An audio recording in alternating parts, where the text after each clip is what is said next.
Alright, Shalom, Shalom, Akim. This is the brother Tazadat from the Greek Millstone, South Carolina Maintenance Camp. Coming at you with another quick, edified testimony, lesson. And Lord, willing, I brought this testimony or the lesson be edified through the spirit power of the Lord Yahweh by Shem Yahawashi. But before I get in this lesson, I'm going to give all praise going to Yahweh by Shem Yahawashi, by Shem Kakadash. Double honors to the elders and apostles and bishop of Greek Millstone who taught it is true, and who will wear Shalom to the Akim on the four corners of the earth and all true righteous Assyria. Shalom. Alright.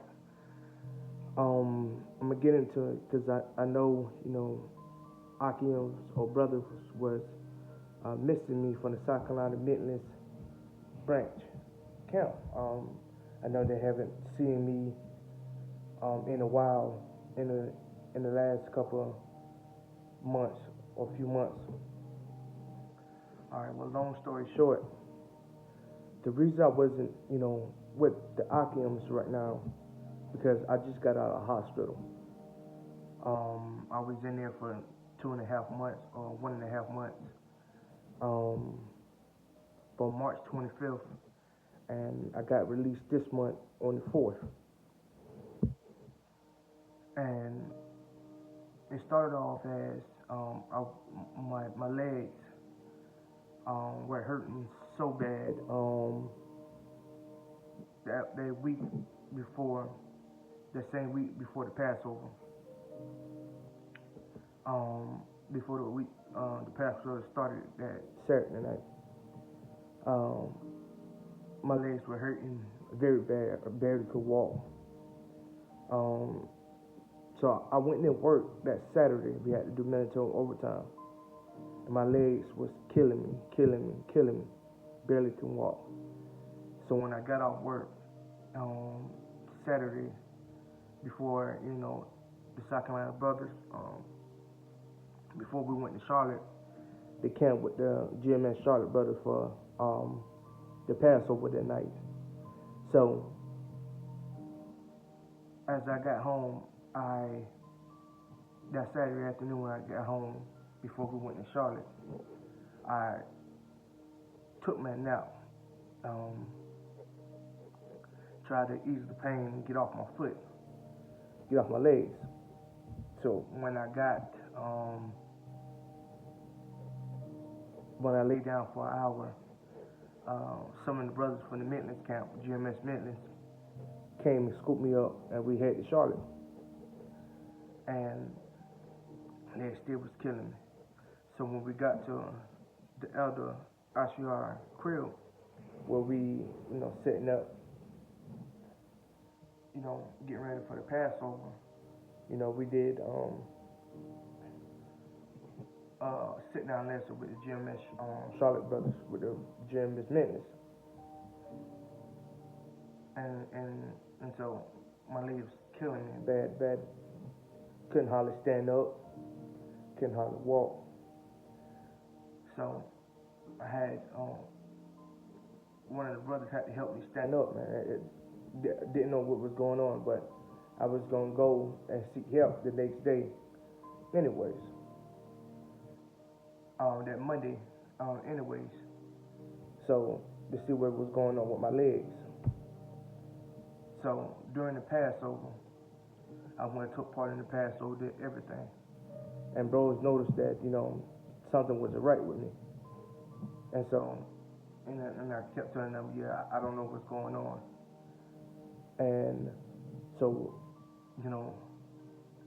I got overheated one time, and, I needed some air, drank some water, felt well better. That was after I took part in the Passover. I felt good afterwards.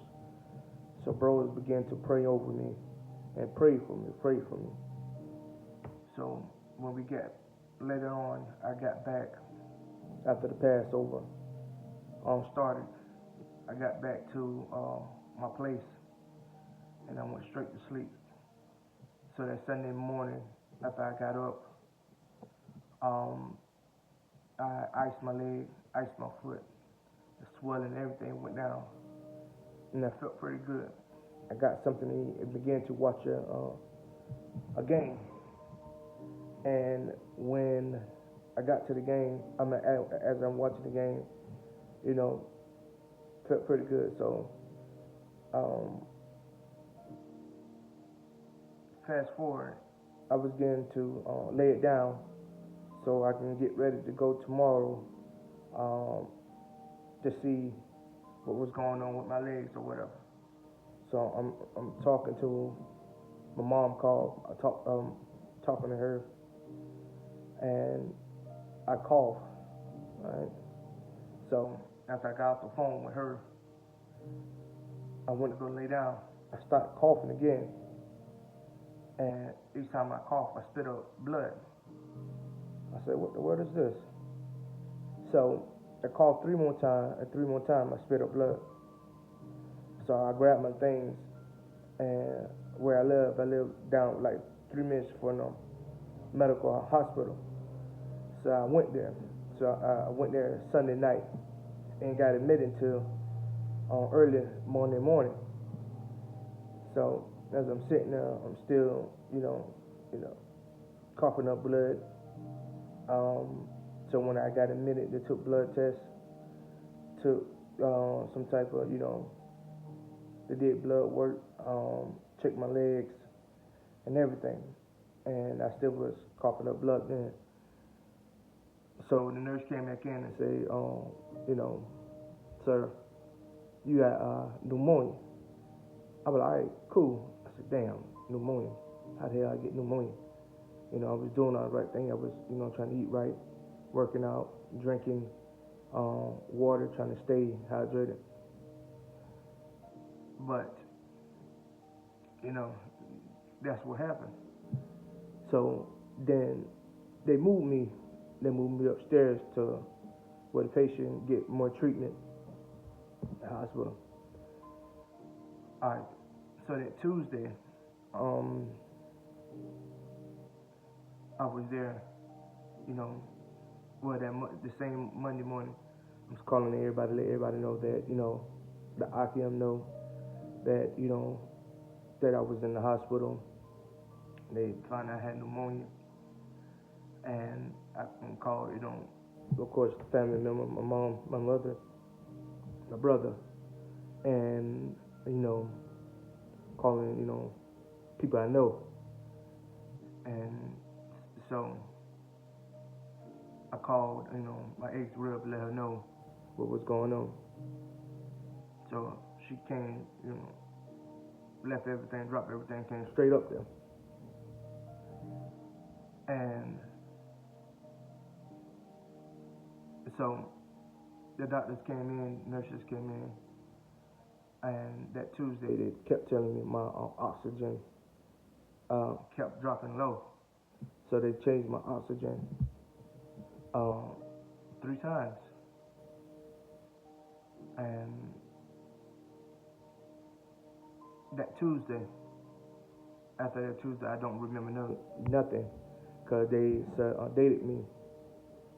But, of course, the Oculans were there, some of my family members, my ex-rib was there.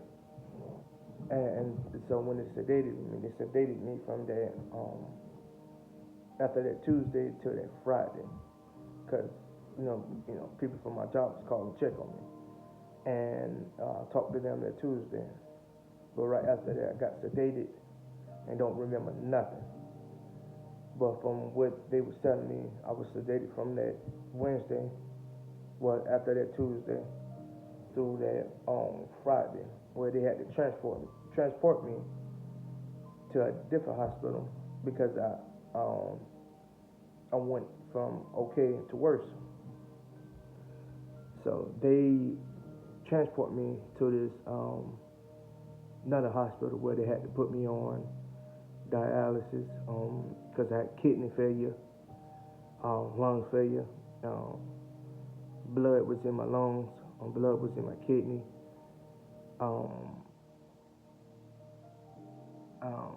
They had me on a machine called ECMO, where it's a breathing machine, where the machine helps you breathe. And most times, these nursing doctors say, as they say, lucky, but it was the Spirit of the Lord though.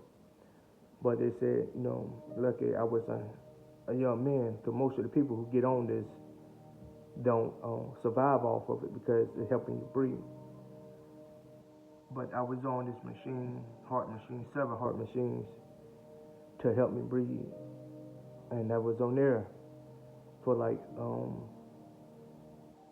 a week or a few days. And let me remind you, I don't remember none of this because I'm sedated. But some of the oxygen during the time, some of the oxygen came up. My brother came up, like I said, my ex-rep, she was there from the beginning. Once I went in, and she stayed with me. She came to visit me every time. We split it up last year due to the fact that things wasn't working out. But anyway, she was there, my mom was there, but the doctor told my mother out of something, I started out breathing the machine. So they took me off, like, what's going on? He out breathing this machine. So when they took me off the machine, they placed me into another place. And every once in a while, I begin to wake up out of it, and they'll put me back. My body reacts on its own, which is the Spirit of the Lord, Yahawashi, and it will react on its own. And I'll wake up and see what's going on, and they'll put me back to sleep. So after that, they took me out, put me in another ICU, where I was hooked up to all this machine. Didn't know I had tools, holes, stuff coming outside of my neck, mouth, all over my body. And bro said it looked pretty bad. And they was, kind of messed up about it, tearing up because one of their oxygen is in this position. And I was hooked up to all these wires and stuff. And, doctors was in there, nurses was in there. So when I was hooked up to it, they told me that, pros prayed over me, anointed me. And they told me also that, at times I would respond, but the doctor told me to squeeze their hand, move their legs. I was there, spiritually, physically. My body used to react on its own. My mind was there, where they said I would respond to everything they say, but I wasn't there. And at times, during a certain voice, I hear, they said I will react to it and start moving. So like my mom's voice, or sometimes the doctor voice, or my ex voice, my ex-rep voice. And sometimes get excited where my blood pressure began to shoot skyrocket, and they would have to calm me down when I used to hear certain voices. Once again, I used to come out of it, the anesthesia, but they used to put me back to sleep. So when they finally took me into another room, I remember hearing like water sounds, and I'm trying to figure out like what is that? What's the water sound? And I remember waking up and seeing the doctor, and he was looking at me, and I remember hearing the doctor say that we had to transfer him quick. And so I thought they was waiting on me to wake up because I went back to sleep. So when they transported me, I remember seeing the nurse, cleaning me, giving me a bath and stuff when I wake up. And they was like, oh my gosh, he's a big one. So kind of found out I had a lot of fluid information in my body that swole me up. And so I was wondering why, I used to work out trying to lose weight, doing all the proper things, drinking right, like why I'm still getting bigger. And they said I swole up so bad. And so they drained all the information out of me, all the fluid out of me. and I lost a whole bunch of weight. As you see, my cheeks bad right now because they got me on fat right now. They got me in some type of steroid to keep whatever under control. But I'm supposed to get off that soon. But anyway, when it drained all the information out of me, I lost weight, and the doctor told my mom, my ex-real, what I have, which is PGA.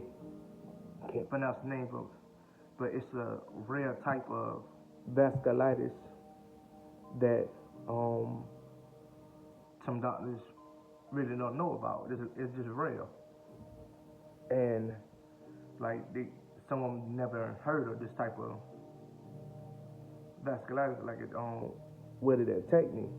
Where my immune system couldn't fight off the bad blood cells, so they had to drain blood out of me and put plasma blood in to kill it.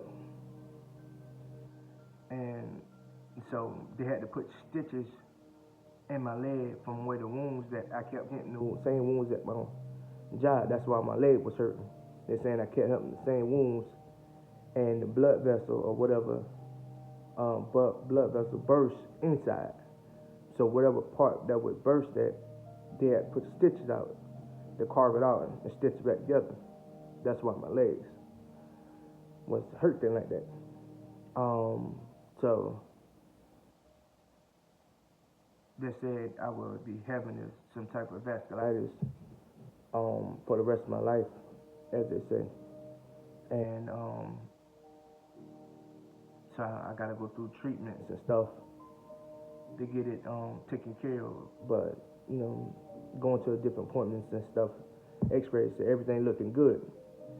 And long as I'm doing the right thing and taking the right treatment, as they say, it'll make it look like I don't have it. But it's not that bad. It's real. And he told me that some nurses don't know,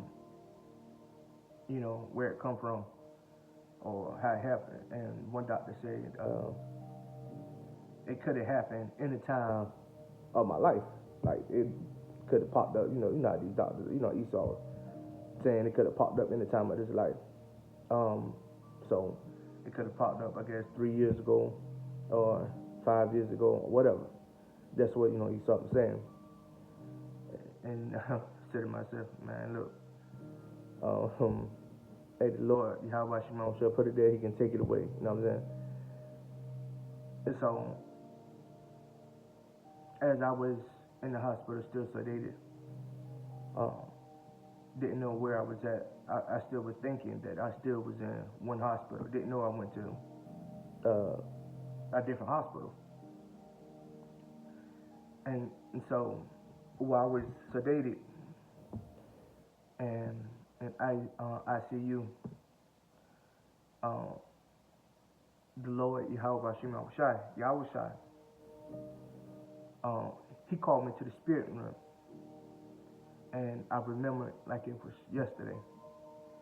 It felt like 3 days for me, but I don't know how long I was there. It felt like 3 days for me. And so when he called me to the spirit room, it was so beautiful. I was sitting up there, looking around. I said, oh my God, this is beautiful. I was like, wow.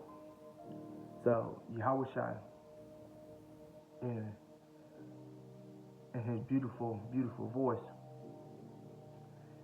he said to me, Tazadak.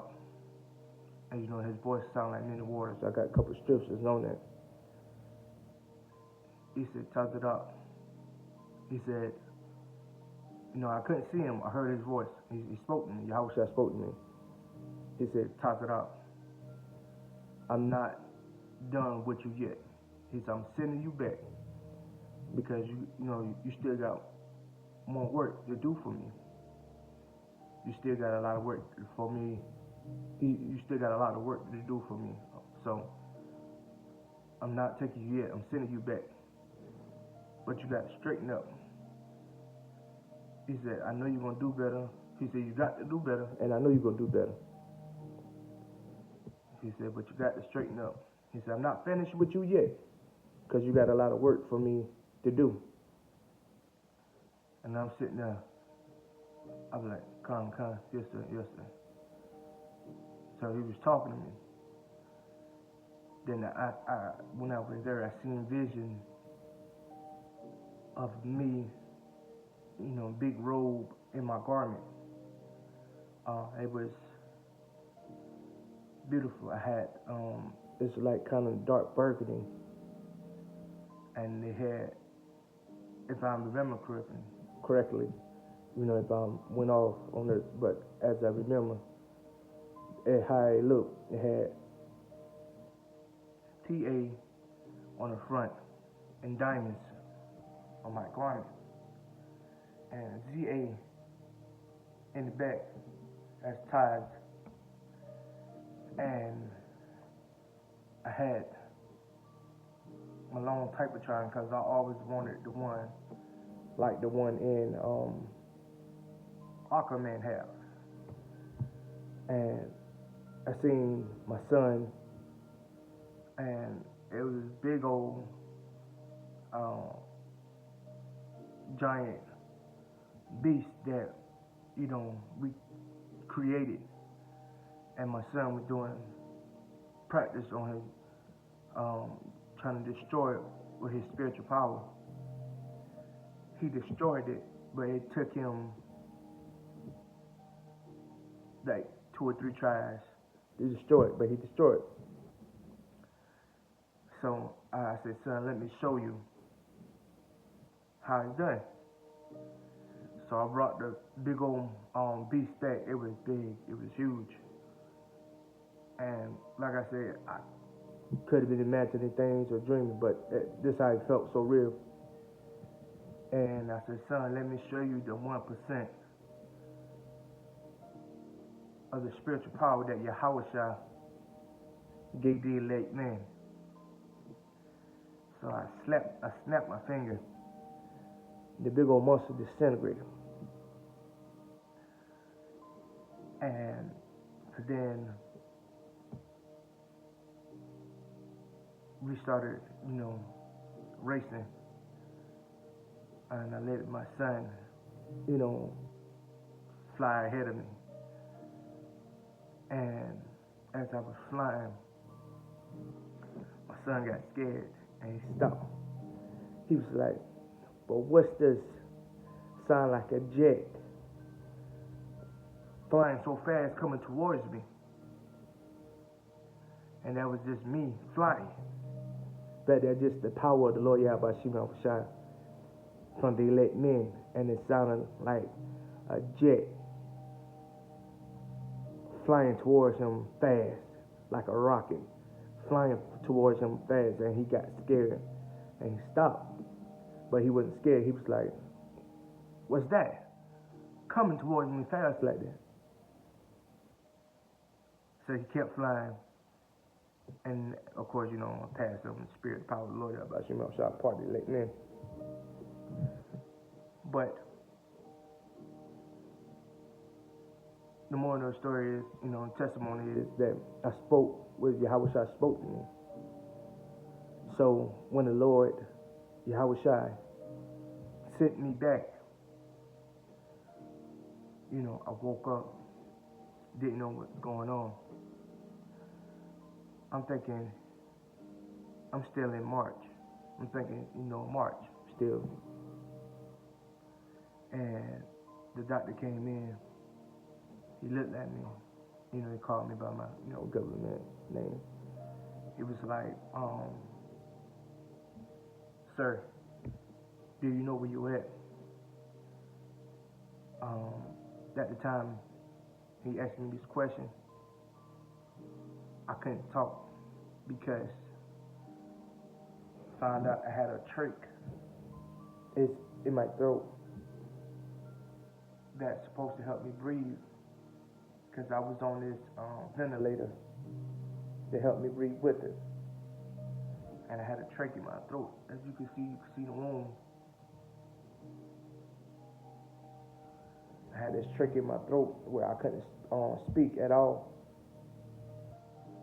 Where they had ran a line in my throat to help me eat through a tube where I couldn't, of course I couldn't talk or I couldn't eat. So they ran a line tube through my tube, helped me feeding food in. So they removed that tube and put it in my stomach. So it's a feeding peg tube, and I couldn't talk during that time. So when he asked me, I mounted everything. I had to mount everything because I had the trach in my mouth to help me breathe while I was on this ventilator. So he asked me, he said, sir, do you know where you're at? I was like, I'm on it. Hospital. He said, correct. He said, do you know what hospital? And I mounted, so you're in Columbia. I mounted Lexington. He said, no. And I'm looking like confused, like, what you mean? I'm supposed to be there. He said, nah. You were in Richland, Columbia prison. All right, cool. He said, you know what month you in? I said, yeah, March. He looked at me, he said, no, we're in April. I'm looking confused, like, April? I said, ain't no way, I just got here a few days ago.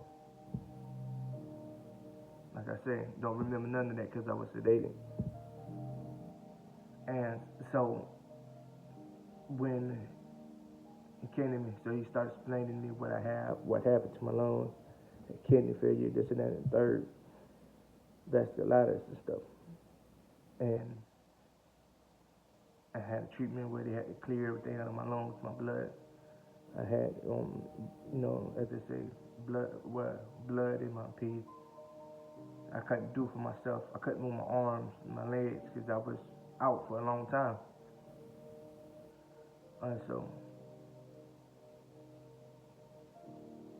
a week or so went by when he told me. I started calling him. When I actually came to him, I was praying every day, calling on the spirit power of the Lord, Yahawashi, praying to the Lord.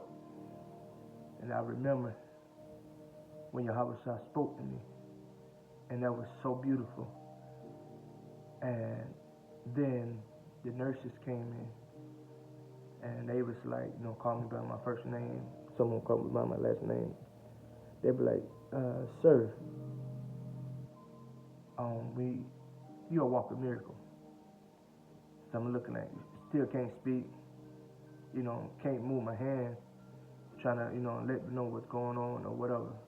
I'm looking like, huh? They was like, you're a walking miracle. I don't know what's going on with your body, but your body healing quicker, faster than normal, than others. So I'm telling myself, man, it's not me, it's the spirit of the Lord Yahawashi. Every nurse that came in there, there'd been over 10 or 15 nurses, came and checked on me and looked after me. And they kept telling me, you're different. I don't know what's going on, but your body healing normal. Your body healing faster than normal. And so I still had the trach in my mouth for a week. So the doctors came in, they said, man, you ain't pooping fast. We're going to put like a talking device, change out one trach, and go down and put a talking device on. And so when they did it, I began to talk through this device that was on my trach. And they was like, oh man, you got a so beautiful voice. He said, you finally could talk. And so once again, I couldn't eat nothing. So I did a swallow test on where to see if the stuff will continue, whatever I eat, go down in my stomach or in my lungs. If it go in my lungs, I couldn't eat.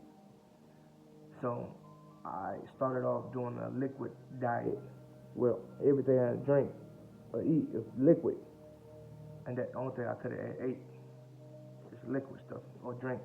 At the same time, I still was getting food or protein stuff through the feeding peg tube that's in my stomach. So at time, as another week went by, um, I started doing physical therapy. So this is around April 11th through the 15th when I woke up and didn't know where I was at. But when they started telling me with the trach and stuff was going on, so I started doing physical therapy. So when I went and he came in, he was like, "Be ready to sit up on the side of the bed." And I said to myself, I hope I can. Like I say, everything was doing. The nurses and doctor was moving me, switching me side to side so I won't get no rash. If I used the restroom on myself, they had to clean me up. Couldn't move my legs, my arms. I couldn't even lift up a remote, or yet alone write with a pen or lift up a pen. So weak because I was in there so long, wasn't able to move. And so when I sit up on the side of the bed, I went down side it. Everything was blurry, and I thought it was permanent like that. But that's when everything trying to get back to normal. So the long story short, man, I was there for a couple more weeks, trying to walk again, still trying to get me strength. So they took me out of ICU, put me on real recovery. I started using the restroom my own, started getting up, trying to walk on my own. Then physical therapy helped me walk, helped me climb stairs. And May on 4th, they released me. But before I got released, the week before that, they took the trach out. I still got this feeding peg tube that they stopped me on before. They stopped the feeding peg tube before I got out. It's still in my stomach. But I get that taken out, lower weight apparatus next week on Tuesday. But the Lord Yahawashi was shy. And man, he blessed me, man. And I spoke, the Lord spoke to me in the spiritual realm, and that was beautiful, man. And I'm doing better now. Still got to go through home therapy, taking all these meds, which one got, doctor said, Esau, I supposed to be coming off all this stuff soon, and I go back slimmer, where I started eating healthy once again, drinking fluid. I'm doing all the necessary stuff, which I'm not worrying about no vascular. It's supposed to be permanent with me, because I know the Lord Yahawashi got me. But I'm trying to get my strength back where I can walk straight and stand for a long time, since I haven't used my legs and my arms over a month and a half or 2 months. So I'm working on that right now, getting my legs right. I'm walking, but barely walking. Still have a problem with my foot. Hope one doctor said he hope I don't have nerve damage in my foot, because this right side is tingling a lot and numbness. But lately it was straightening it up, not all that numbness and stuff. But this is, and bros want to know why I'm not out with the GMS Midlands branch, South Carolina, is because I'm in recovery mode now. And Lord will, I'll rock the Zion. Next month, I will be back out there on the highways and byways with my Aki and going to war. But the Lord Yahawashi gave me a second chance. And he told me once again, he wasn't finished with me and I had more work to do. And so I'm going to continue doing the work for the Lord Yahawashi. That's why I'm getting back in the flow of, with doing my sit-down videos and getting up with brothers, hopefully, starting next week now, doing sit-down lessons. But, the Lord Yahawashi spared me and giving me this gift, which is just when I was standing in I'm praying to be part of the elect man. But people was telling me I got a different type of glow in me, that I'm glowing. My glow is shining brighter than ever. And I can see it. But whatever, needs to be done through the spirit power of the Lord Yahawashi that the Lord want me to do. Trust me, believe, I will. And once again, this is a faith booster and a testimony for me. Like I said, I got a few scriptures that go along with this. Is Revelation 14:2, because his voice. It says, I heard a voice from heaven as a voice of many waters, and his voice was deep and beautiful, man. And it says, as the voice of a great thunder, I heard the voice of harping their harps. Right, so his voice is wonderful. His voice was deep and wonderful, man. Yahawashi said, toss it out, and it was deep. Like I said, I didn't physically see Yahawashi, but I heard his voice, and he called my name. He spoke to me, and he told me that. This is Ezekiel 43:2, and it says, and behold, the glory of Yahweh is of Israel, came from the way of the east. His voice was like a noise of many waters, right? And it was, man, from what I've heard, and when he spoke to me. And the earth shined with his glory, right? His voice was so beautiful and deep. And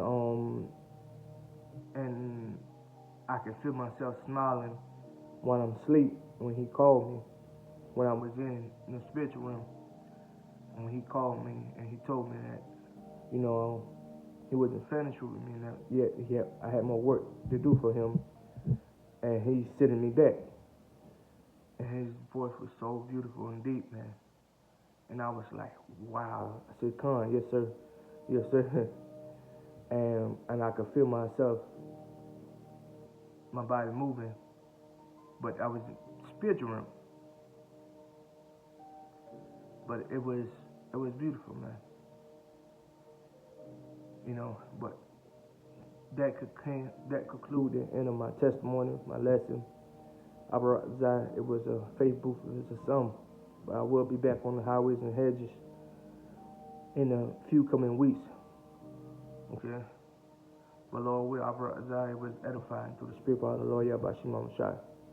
And before I go, I'm going to say, call like Yahweh, Bashim Yahawashi, Bashim Kadash, the monarchs, the elder and apostle and bishop, a great millstone who taught us the truth and who will well. Shalom to the icons on the four corners of the earth, and all true righteousness and shit. Shalom.